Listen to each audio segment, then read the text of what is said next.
Well, from overseas intervention to cases of entrapment here at home, we all know that the government has been relentless in its mission to find and catch potential terrorists.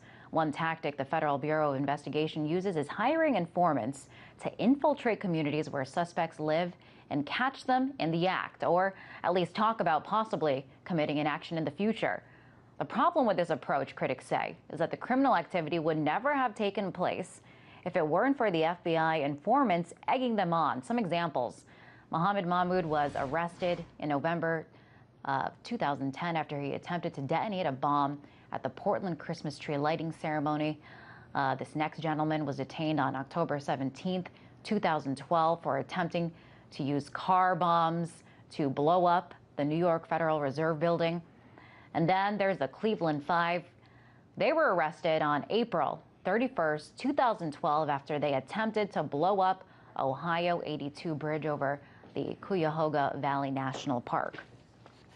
So, could the FBI be creating terrorists instead of catching them? Our next guest has done extensive research on this topic and details it all in his book, The Terror Factory. There it is on the screen. Trevor Aaronson joins us now in our DC studio. Trevor, it's great to have you here. Thanks for having me. What inspired you to write this book? You know, beginning in 2006, I began to see these cases that the Bureau and the Department of Justice was putting forward as a dangerous plot that they had foiled. A terrorist who was about to attack a large building, a terrorist that was about to attack a public square. And what I began to see was that none of these people actually had the capability. It was the informant or the undercover agent who found people who were on the fringes of society and at times offered them inducements, but then provided all of the means necessary to move forward with their crime. You know, for example, these men never had access to weapons, but through these elaborate sting operations, the FBI provided these weapons. And so this book documents of the 500 cases, terrorism cases the FBI and the DOJ have brought since 9/11, how many of them involved real terrorists. And so many more were actually these sting operations. Actually, 150 defendants since 9/11 were involved in sting operations where they never had the capacity to commit crimes on their own. So you're saying that the FBI, without the help of the FBI, they didn't have the resources, they didn't have the weapons, they couldn't have done it without the help of the FBI. Absolutely. You know, there are examples where some of these men didn't even have enough money to pay their rent. In other cases, they were mentally ill. There was a man caught in a sting operation in Seattle, for example, with schizoaffective disorder, which means that he has trouble distinguishing between reality and fantasy. Well, someone like that is obviously very susceptible to an informant who says, hey, we should move forward with a terrorism plot. You know, I can make this happen. This is what we should do. And what's happening is that through these sting operations, the FBI is drawing in people on the fringes who are very susceptible, who for whatever reason hate the United States, but on their own have no capacity to commit a crime, to commit an act of terrorism. And in the meantime, real terrorists such as Faisal Shahzad, who came close to bombing Times Square, they aren't being caught in these sting operations. Ultimately, these sting operations are drawing in people who are odious, who are hateful, but on their own have no capacity for terrorism. Interesting. So you're saying these people, these examples that you point out, are these kind of out of the norm, or is this the norm, that these are the people that are targeted? This is the new normal. I mean, in a sense, when, you know, you mentioned Quasi Nafis, for example, the man who tried to detonate a bomb at the Federal Reserve building. You know, here was a guy who had nothing. His father had spent all his money to bring him over to Bangladesh. He never had access to any weapons. He never had any contact with Al-Qaeda or a terrorist organization. It was actually an undercover agent who posed as an Al-Qaeda operative, provided everything he needed, provided the bomb, provided the transportation, provided the money, and that allowed him to commit this crime. What we're seeing more and more in these sting operations is people who are on the fringes, who are desperate, sometimes mentally ill, and they're the ones being caught in these sting operations. What we aren't seeing are people like that, people who are desperate, who want to do something, commit an act of terrorism, and them finding on their own an Al-Qaeda operative who provides the means. In all of these cases, it's only the FBI that's providing the means and opportunity for these crimes. Now, your book looks into who exactly these informants are, these people that the government is hiring to be these informants. Who do they usually pick to carry out these jobs? You know, what I point out is that there's a real question of whether the government is using criminals who are worse than the ones they're targeting. You know, for example, in some cases they've used, in one case they used a child molester in Seattle. In another case they used an accused murderer from Pakistan who had declared bankruptcy and didn't tell the court that he had $500,000 overseas.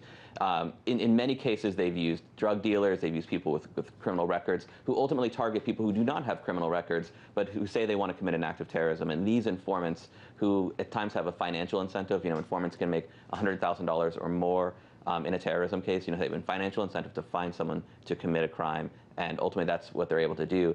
And I think this raises a real question about justice in the United States. This is as much a story about terrorism as it is about justice, because how fair is it that ultimately the informants that are targeting these men have this great financial incentive to find people who want to commit acts of terrorism, and as a result of that, they're ultimately finding people who are on the fringes of society, who, as I said, are economically desperate or mentally ill. How common are these cases of entrapment? Of the 500 prosecutions that the government has brought since 9/11, the majority are actually minor crimes. They are, someone wanted for immigration violations that's later accused of terrorism or lying to the FBI. What we can say is that of the 500, 150 are actually sting operations. And then, we can only count perhaps a handful, such as Faizulzad or Najibullah Zazi, who came close to bombing the New York City subway system, as actual true, real terrorists who pose a direct threat. Interesting.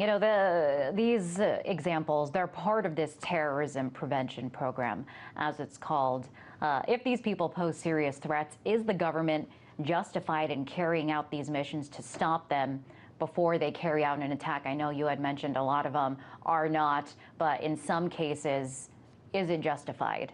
The government's view is that they want to stop the terrorists of tomorrow today. So they want to find them just before they act. What I criticize in the book is that there's little evidence to suggest that were it not for the FBI coming in and providing the means and opportunity, they never could have on their own received the means and the opportunity.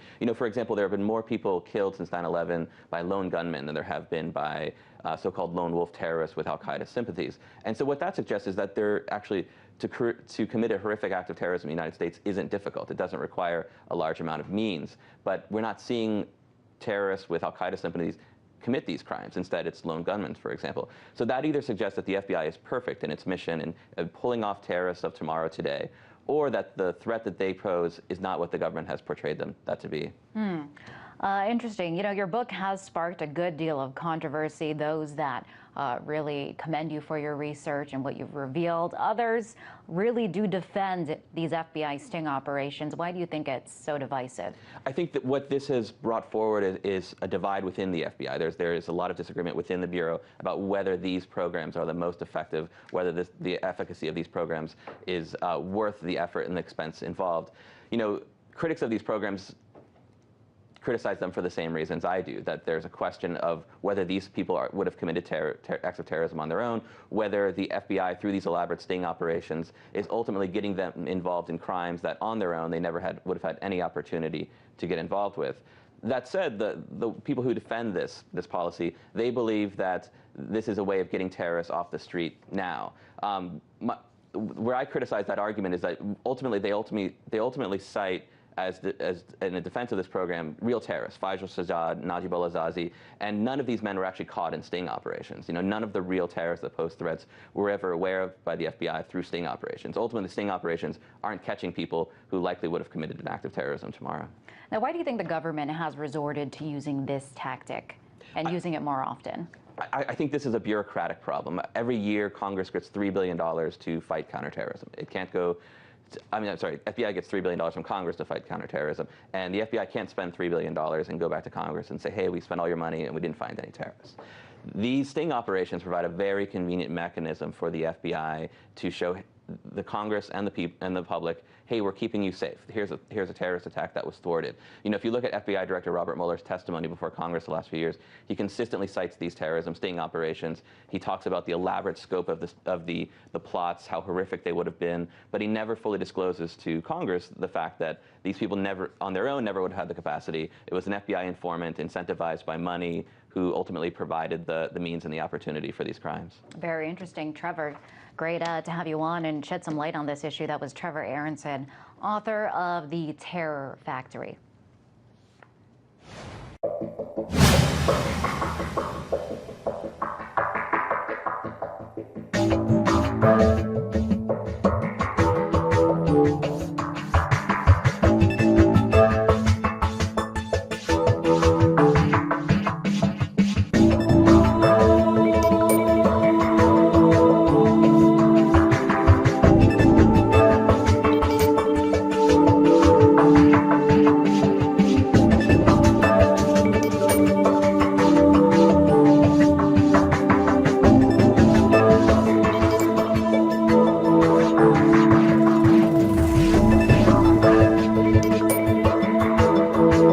Thank you.